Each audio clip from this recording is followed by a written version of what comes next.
जय शिवराय. मी दीप्ता. हा जागतिक आदिवासी दिन आहे. हा दिवस माझ्यासाठी फक्त तारखेपुरता मर्यादित नाही. माझ्या ओळखीचा, माझ्या इतिहासाचा आणि स्वाभिमानाचा हा दिवस आहे. आदिवासी असणं ही फक्त माझी ओळख नाही, तर माझा अभिमान आहे.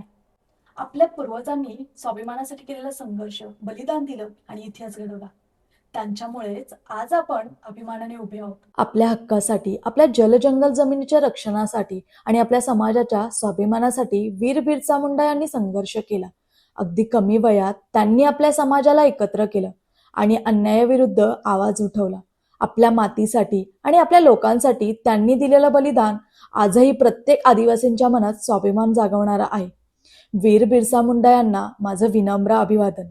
सह्याद्रीच्या कुशीतून क्रांतीवीर राघोजी भांगरे यांनी ब्रिटिश सत्तेविरुद्ध संघर्ष केला.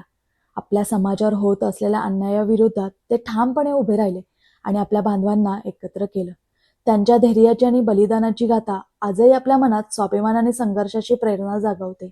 आद्य क्रांतिकारक वीर राघोजी भांगरे यांच्या शौर्याला आणि बलिदानाला माझं विनम्र अभिवादन. चला तर मग आपला इतिहास, आपली संस्कृती आणि आपला स्वाभिमान जपूया. सर्व आदिवासी बांधवांना आदिवासी दिनाच्या मनपूर्वक शुभेच्छा. जय आदिवासी, जय आद्य क्रांतिकारक वीर राघोजी भांगरे.